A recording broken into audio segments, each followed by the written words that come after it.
రెండవ పేతురు 1వ అధ్యాయము 17వ వచనము. ఆయన మహాత్యమును మేము కన్నులారా చూచిన వారమై తెలిపితిమి.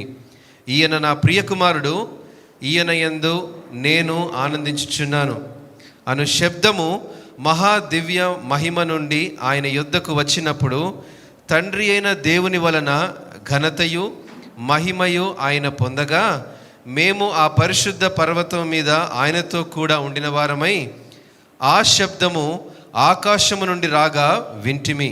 మరియు ఇంతకంటే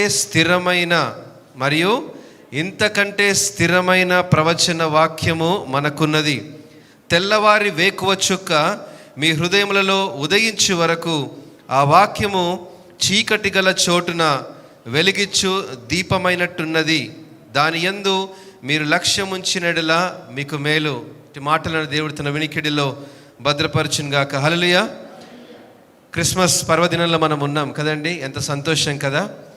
ఆ క్రిస్మస్ దినాన్ని మనం ఒకసారి జ్ఞాపకం చేసుకున్నప్పుడు యేసుక్రీస్తు ప్రభువారు పశువుల శాలలో ఆ పశువుల తొట్టిలో పరుండబెట్టినటువంటి సంగతి మనందరికీ తెలుసు. దాన్ని చూడడానికి జ్ఞానులు వచ్చారు, దాన్ని చూడడానికి గొర్రెల కాపరులు వచ్చారు. ఏం చూసి వచ్చారు? ఆ యొక్క నక్షత్రాన్ని చూసి వచ్చారు కదా. ఆ నక్షత్రము వారికి దారి చూపించింది. ఆ నక్షత్రము యేసయ్యను కనుగొనేలా చూపించింది. ఆ నక్షత్రము రక్షకుణ్ణి తీసుకొని వచ్చింది. ఆ నక్షత్రము వారి జీవితంలో దిశను మార్చింది. ఆ నక్షత్రము ఎన్నో రాజకీయ వారి పరిస్థితులకు, వ్యవస్థలకు పునాది వేసింది. ఆ నక్షత్రము కొత్త రూపవళి మార్పును తీసుకొని వచ్చింది. ఆ నక్షత్రం ప్రియ దేవుని బిడ్డలారా, ఇది క్రిస్మస్, క్రీస్తు పుట్టుక. నేను అంటాను, యేసు క్రీస్తు ప్రభువారు పుట్టారు, అందులో గొప్ప విషయం లేదు. అపోస్తలుడైన పేతురు యేసు క్రీస్తును వెంబడిస్తూ ఉన్నప్పుడు, నడుస్తూ ఉన్నప్పుడు వారు ఆ యొక్క కొండ మీద, ఆ పర్వతం మీద రూపాంతర అనుభవాన్ని చూశారు. యేసు క్రీస్తు ప్రభువారి యొక్క రూపాంతర అనుభవాన్ని చూశారు. The transfiguration of the Christ. ఆ యేసుక్రీస్తు రూపాంతర అనుభవాన్ని చూసినప్పుడు పరలోకం నుండి ఒక స్వరం వినపడింది. ఏంటంటే, ఈయన నా ప్రియకుమారుడు, ఈయన యందు నేను ఆనందించుచున్నాను. ఇది కూడా ఒక గొప్ప సువార్తమానము. ఇదే సువార్తమానము యేసుక్రీస్తు ప్రభువారు బాప్తిసం పొందుకున్నప్పుడు కూడా పరలోకం నుండి పావురం వల్లే అతని మీదకి ఆత్మ దిగి, ఈయన నా ప్రియకుమారుడు, ఈయన యందు నేను ఆనందించున్నాను అంటాడు. ఇవన్నీ కూడా వాక్యంలో చదువుతున్నప్పుడు, ఏలయనగా మనకు శిశువు పుట్టెను, మనకు కుమారుడు అనుగ్రహించబడను, ఆశ్చర్యకరుడు, ఆలోచనకర్త, బలవంతుడైన దేవుడు, ఇవన్నీ మాటలు లేఖన భాగాల్లో ఉన్నాయండి. పరిశుద్ధ గ్రంథంలో యేసు ప్రభు పుట్టారు అన్నంత సంతోషం కంటే గొప్పనైన సంతోషం ఒకటి ఉంది. ఏంటి తెలుసా? ఆ తెల్లవారి వేకువ చుక్క నా హృదయాల్లో ఉదయించబడాలి. హల్లెలూయా. అది ఉదయించబడకపోతే క్రీస్తు పుట్టుకకు ఎలాంటి అర్థం లేదు. మన హృదయాల్లో, మన జీవితాల్లో ఆ యేసయ్య జన్మించాలి. అది నిజమైనటువంటి క్రిస్మస్.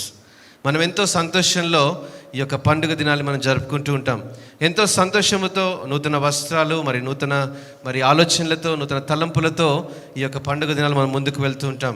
అందుకే అపోస్తలుడైన పేతురు ఇక్కడ అంటా ఉన్నాడు, మరియు ఇంతకంటే 19వ వచనం, మరియు ఇంతకంటే స్థిరమైనటువంటిది ఏంటండి? ఆయన ప్రియకుమారుడు, రక్షకుడు, లోకరక్షకుడు, బెత్లెహేములో పుట్టాడు, మరియ గర్భంలో పుట్టాడు. ఈయన నా ప్రియకుమారుడు, నేను ఆనందించున్నాను, లేదా ఈ యొక్క శిశువు జన్మించాడు. వీటన్నిటికంటే స్థిరమైనది ఒకటి ఉంది. ఏంటి తెలుసా? తెల్లవారి వేకువ చుక్క మీ హృదయంలో, తెల్లవారి వేకువ చుక్క మీ హృదయంలో ఉదయించు వరకు. ఆ వాక్యం ఎక్కడుందంట? చీకటి గల చోటులో ఉందండి. ఆ వాక్యం బైబిల్లో మాత్రమే ఉంది. ఆ వాక్యము పాటల్లోనే ఉంది.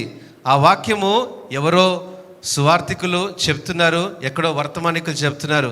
కానీ విన్నటువంటి మన జీవితాలు ఆ సువార్త వైపు, ఆ సువార్త దిశగా మన జీవితాన్ని గనక మళ్ళించగలిగితే, ఆ సువార్త దిశగా మన జీవితాలని ఒక రూపవళి మార్పు వైపు, సంపూర్ణమైనటువంటి క్రైస్తవ విశ్వాస అనుభవంలోనికి, అనగా యేసు క్రీస్తునందు అంగీకరించుకున్నటువంటి జీవితాలు గనక వెళ్ళినటువంటి అడుగులు ముందుకు వేస్తే, మన జీవితంలో ఆ చీకటి పారద్రోలబడితేనే, మన జీవితంలో ఆ చీకటి వెలుగు దిశగా నడిపించబడితేనే అది నిజమైనటువంటి క్రిస్మస్ అని దేవుని వాక్యం సెలవిస్తుంది. ప్రియ దేవుని బిడ్డలారా, ఒక నామకార్థపు క్రిస్మస్ కాదు కానీ, ఒక ఆచార్యమైనటువంటి క్రిస్మస్ కాదు కానీ, నిజమైన క్రిస్మస్ మనందరి జీవితంలో దేవుడు ఉదయించునుగాక. హల్లెలూయా.